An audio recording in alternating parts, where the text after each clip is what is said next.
Ευχαριστώ, Profesor Belavis. Καλησπέρα σας. Φίλες και φίλοι, σας φέρνω χαιρετισμούς από το Πάρκο Γκέζη και την πλατεία Ταξίμ.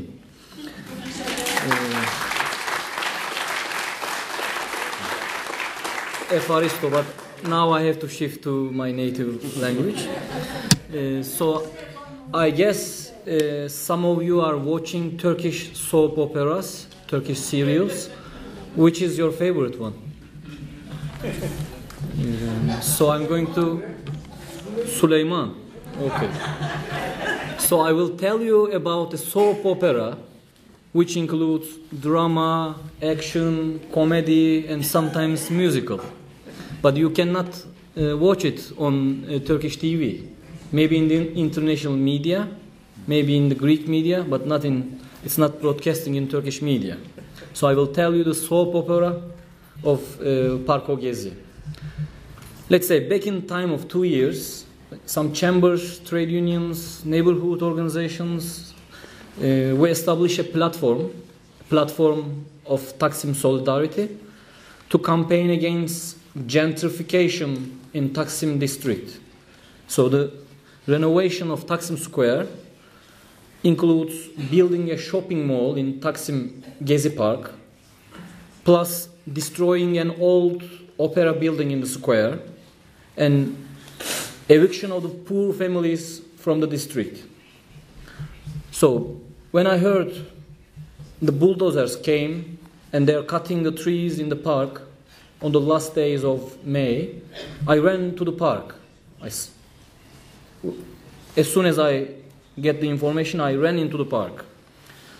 So instead of shutting down the illegal construction, which was banned by a court verdict in advance, police was using tear gas against the people who want to save the trees. So on the first night, we took the tents and sleeping bags in the park. We went there to sleep, but we didn't sleep. We sang songs, organized discussions, workshops. We took a stage for concerts, and including the artist who is playing, the actor who is playing Süleyman was in the park in the second day.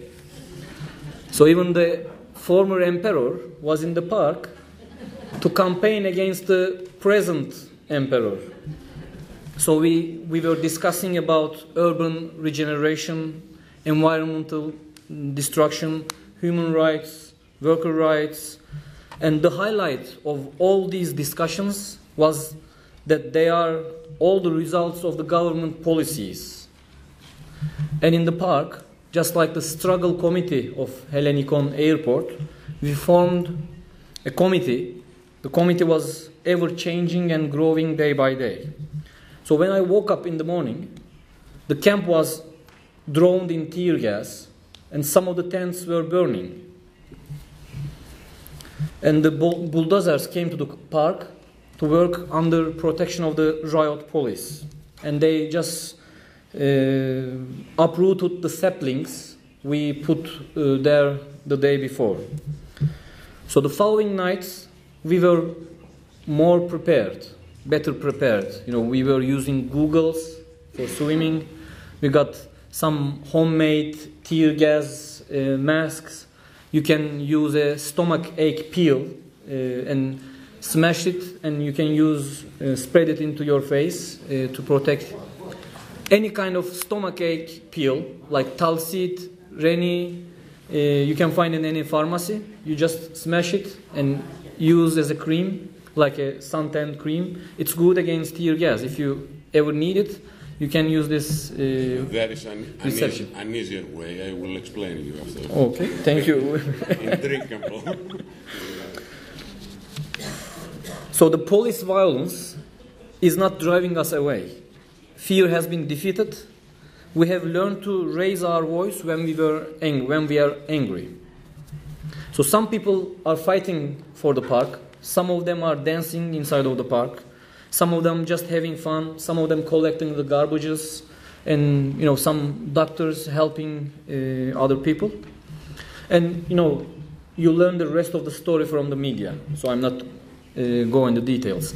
But the occupation of Gezi Park, in response to clear cutting of the trees, was transformed into a countrywide anti-government movement after the extreme police violence. So the demonstrations were not only in Taksim Square, not only in Istanbul or Constantinopolis, but all around the country.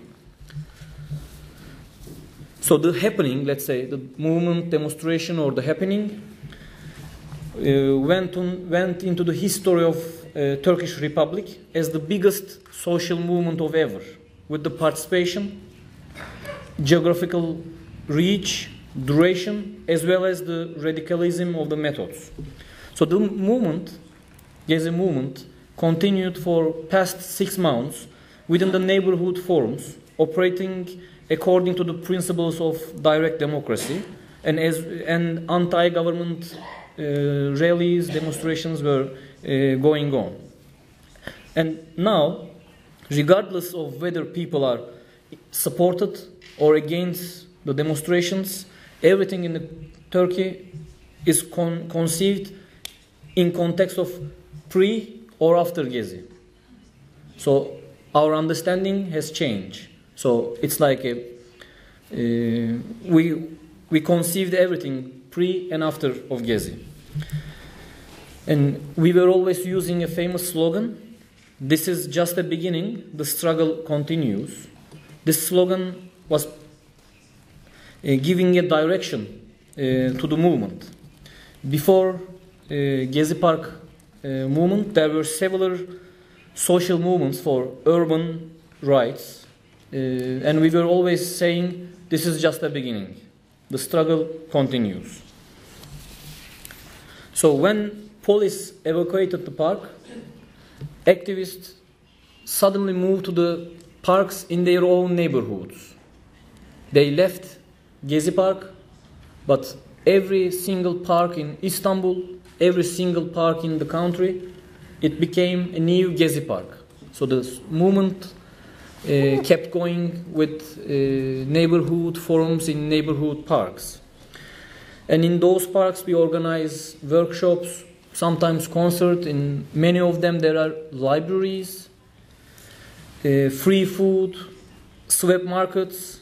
So we trying to keep the spirit which we learned in Gezi Park. So while the forums, the neighborhood forums are going on, government is always creating new reasons to make demonstrations and rallies. There was another plan, the clear cutting of trees in the capital city, Ankara, for construct a highway. Prime Minister always making speeches which are insulting women and some minorities. And there was a lack of justice for those killed in the protests. Prison conditions of Gezi detainees were really poor. And the policy of the government against Syria always create new reasons to organize new demonstrations. So in the mass media, there's a picture that created for the demonstrators.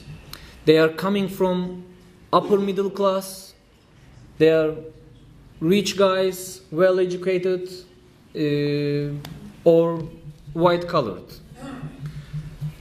We can discuss about it, but I'm not agree with the idea.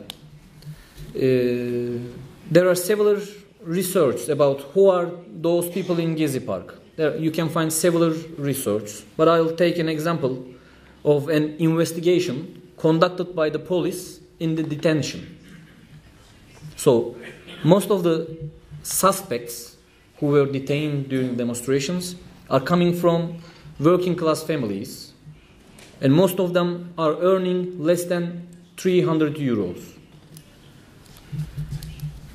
So a significant part of the demonstrators was composed of urban workers who make a living by selling their labor force and many other were unemployed. Some of them are students, and at least half of the demonstrators are women. So that's why I can insist it wasn't a class movement, but working class, including female members of working class, was one of the strongest dynamics of the movement. Okay, so I'm concluding with a frequently asked question to me when I was in Greece. So we had the elections last weekend. So people are asking how Gezi Park influenced the election results. So answering the question is nothing more than an attempt to cast a new social movement into old school politics. It's not about the results of the elections, but it's about the behaviors, the attitudes of the society. After Gezi, our behaviors has changed. Just an example. Now, a young woman, when she is harassed in the public bus, in a public transportation, harassment or sexual abuse, she won't keep silent. She will shout at the harasser. Maybe she will give a slap into his face. So we learn how to be angry. We learn how to say no. So just like the old airport in Athens, Gezi Park was one of the last green spaces in the metropolitan area of Istanbul. So all those social movements showed us the class struggle or political struggle is not a phenomenon in elections or in a workplace, but the urban sphere and daily life is a part of the political struggle. So to defend the last green space in the city, 8 young people lost their life. So under this greedy neoliberal economy, a green space is not a green space only. It's not only some trees, but it's a battlefield between the people and the capital. So I'm sure if you defend Hellenikon, it means you will defend Gezi Park.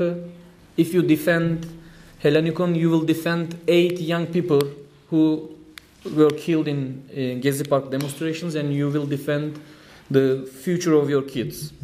And I would like to conclude my speech with verses of Nazım Hikmet, who is the best Turkish poet, and you know his poems were composed by Mikis Theodorakis. So he has a poem like he wrote the poem for Gezi Park or for Hellenikon Airport. To live like a tree, alone and free, to live like a forest in brotherhood.